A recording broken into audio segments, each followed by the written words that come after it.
دیکھنے اور سننے والے تمام ناظرین کو آپ کے ہوسٹ محمد یاسر ممتاز کی طرف سے السلام علیکم۔ جیسا کہ آپ سب جانتے ہیں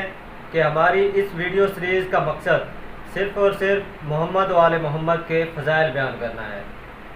تو جو بھی ہم واقعات بیان کرتے ہیں تو اس کا ہرگز مقصد یہ نہیں کہ ہم ان واقعات میں کسی شخص یا کسی صحابی کے مقام کو کم یا بلند کر رہے ہوں، بلکہ ہمارا مقصد صرف اور صرف محمد و آل محمد کے فضائل بیان کرنا ہے۔ تو آج کی اس ویڈیو میں ہم مولا علی علیہ السلام کی فضیلت وہ واقعہ آپ کے سامنے بیان کریں گے کہ کس طرح مولا علی علیہ السلام نے ایک مردہ کو زندہ کیا اور زندہ کرنے کے بعد کس طرح اس سے اس کے قاتل کا نام پوچھا کہ تم کو قتل کس نے دیکھا، کہ تم کو قتل کس نے کیا ہے۔ تو اس ویڈیو کی ڈیٹیل کی طرف جانے سے پہلے میں آپ سب سے ریکویسٹ کرتا ہوں کہ اگر آپ ہمارے چینل پر نئے ہیں تو ہمارے چینل کو سبسکرائب کر لیں، تاکہ اس ویڈیو میں ہم جو بھی واقعات بیان کرتے ہیں تو وہ تمام واقعات آپ تک پہنچتے رہیں اور ان واقعات سے آپ اپنے اسلامی نالج میں بھی اضافہ کر سکیں اور ان واقعات سے آپ اپنی زندگی میں سبق بھی حاصل کریں اور ان سے آپ کی رہنمائی بھی ہو سکے۔ تو چلیے اب ہم اپنے اس واقعے کی ڈیٹیل کی طرف چلتے ہیں کہ وہ کون شخص تھا کہ مولا علی علیہ السلام نے اس کو کس طرح زندہ کیا اور زندہ کرنے کے بعد اس نے کس طرح اپنے قاتل کا نام بتایا۔ مولا علی علیہ السلام کے صحابی جناب مسعر بن تمار سے روایت ہے کہ کوفہ میں ایک مرتبہ ایک ایسا شخص داخل ہوا جس نے قبا پہنی ہوئی تھی، اس کے سر پر زرد رنگ کا عمامہ تھا اور اس نے تلوار کو اپنی کمر پر باندھا ہوا تھا۔ جب وہ مسجد میں داخل ہوا تو مسجد میں داخل ہونے کے بعد مسجد میں موجود لوگوں سے سوال کرتا ہے کہ کیا تم میں سے کوئی مجھے یہ بات بتائے گا کہ تم میں سے وہ کون سا ایسا شخص ہے جو اپنی زندگی میں کبھی بھی میدان جنگ سے فرار نہ ہوا ہو اور اس کی ولادت بیت اللہ میں ہوئی ہو اور وہ اپنے اخلاق اور اوصاف پسندیدہ میں کسی کو اپنا ثانی نہ رکھتا ہو، اور وہ کون شخص ہے جس نے رسول خدا صلی اللہ علیہ وسلم کی ہر جگہ مدد و نصرت بھی کی ہو، اور وہ کون شخص ہے جس نے ایک ہی حملے میں درہ خیبر کو اکھاڑ پھینکا ہو، اور وہ کون ہے جو غریبوں اور مسکینوں کا مددگار ہے۔ اس شخص کے یہ بیان کرنے کے بعد مولا علی علیہ السلام نے اس شخص کو مخاطب کر کے فرمایا، اے سعد بن فضل، جس شخص کے بارے میں تم نے یہ سب کچھ بیان کیا ہے وہ میں ہوں، اور میں علی ابن ابی طالب ہوں، اور تم جو کچھ پوچھنا چاہو پوچھ لو، کیونکہ میں غم زدوں اور یتیموں کا غمخوار ہوں، اسیروں اور خستہ دلوں کے زخم دل کی مرہم ہوں، اور میں وہ ہوں جس کے اوصاف توریت، زبور، انجیل اور قرآن مجید میں موجود ہیں، اور میں ہی صراط مستقیم ہوں۔ مولا علی علیہ السلام کے یہ سب کچھ بیان کرنے کے بعد اس شخص نے مولا علی علیہ السلام سے عرض کی، یا علی، ہم نے سنا ہے کہ آپ رسول خدا صلی اللہ علیہ وسلم کے وصی ہیں اور اولیاء اللہ کے پیشوا ہیں، اور ہم نے یہ بھی سنا ہے کہ زمین و آسمان کی تمام حکومت آپ کے ہاتھ میں ہے۔ تو یہ سب بیان کرنے کے بعد مولا علی علیہ السلام نے اس شخص کو مخاطب کر کے فرمایا، اے سعد بن فضل، جو کچھ تو نے پوچھنا ہے وہ تم پوچھ سکتے ہو۔ اس شخص نے مولا علی علیہ السلام سے فرمایا، میں 60,000 آدمیوں کی طرف سے ایلچی بنا کر بھیجا گیا ہوں،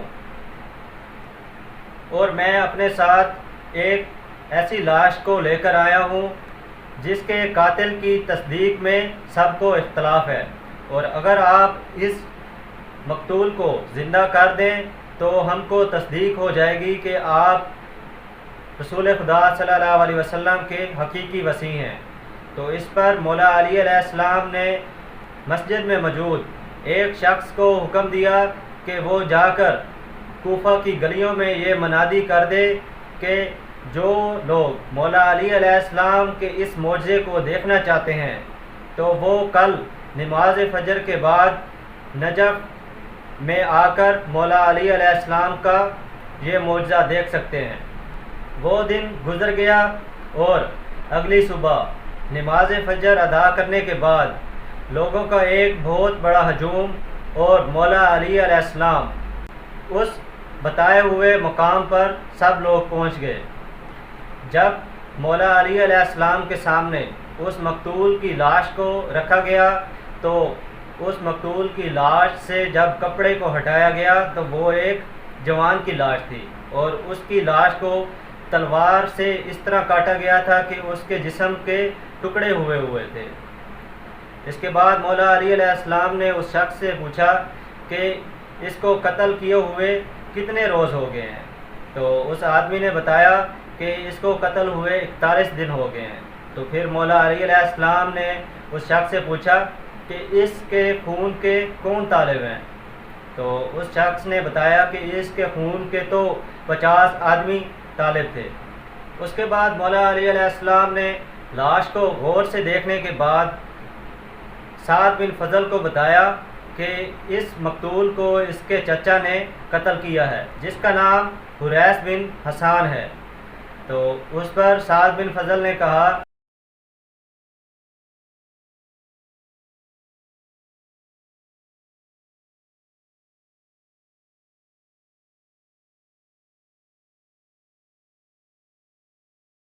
اور یہ خود اپنے قاتل کا نام بتائے۔ تو اس پر مولا علی علیہ السلام نے اس مقام پر موجود تمام لوگوں کو مخاطب کر کے فرمایا کہ بنی اسرائیل کی اس گائے سے رسول خدا صلی اللہ علیہ وسلم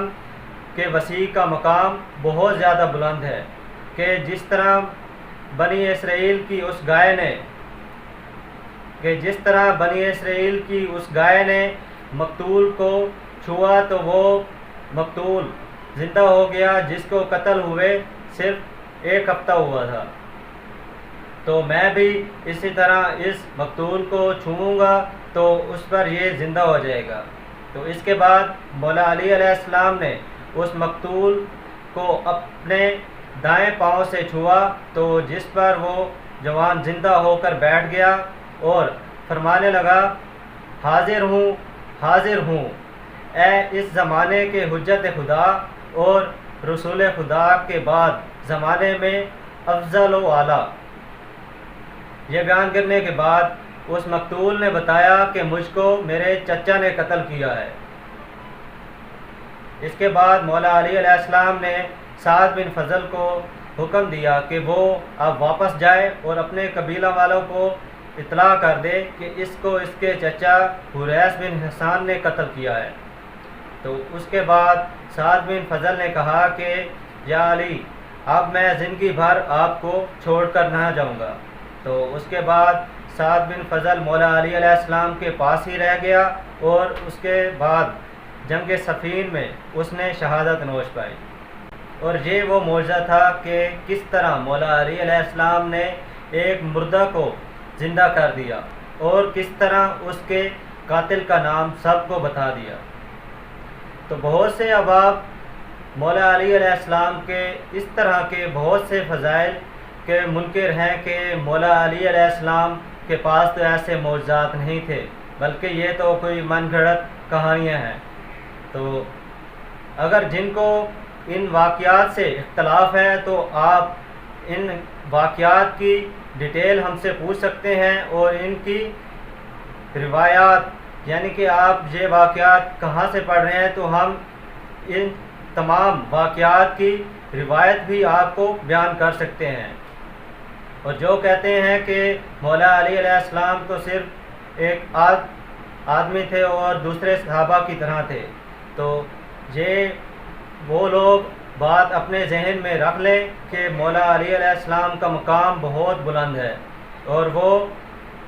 اس دنیا کے تمام انسانوں بلکہ فرشتوں اور بہت سی مخلوقات سے بہت زیادہ افضل ہیں، اور جس کی تصدیق اور جس کی گواہی بہت سے اصحاب نے بھی دی ہے۔ اور مولا علی علیہ السلام تو وہ ہستی ہیں جن کی فضیلت کے بارے میں ہم لوگوں کو سوچنا نہیں چاہیے، بلکہ صرف اور صرف مولا علی علیہ السلام کو مانیں۔ میری آپ سب سے ریکویسٹ ہے کہ آپ اس نیک مقصد میں ہمارے ساتھ مل کر اس یوٹیوب کے پلیٹ فارم سے ان واقعات کو تمام عالم اسلام تک پہنچائیں، تاکہ ان میں محمد و آل محمد کی قربت بڑھ سکے اور وہ ان حقیقت بھرے واقعات سے آگاہ ہوں۔ انشاءاللہ ہم اپنی اگلی ویڈیو میں ایک نئے اور سبق آموز واقعے کے ساتھ آپ کے سامنے پیش ہوں گے، تاکہ ان واقعات سے آپ لوگوں میں محمد و آل محمد کی قربت اور زیادہ بڑھ سکے۔ اپنی دعاؤں میں مجھے یاد رکھیے گا۔ اللہ تعالیٰ آپ سب کا حامی و ناصر ہو۔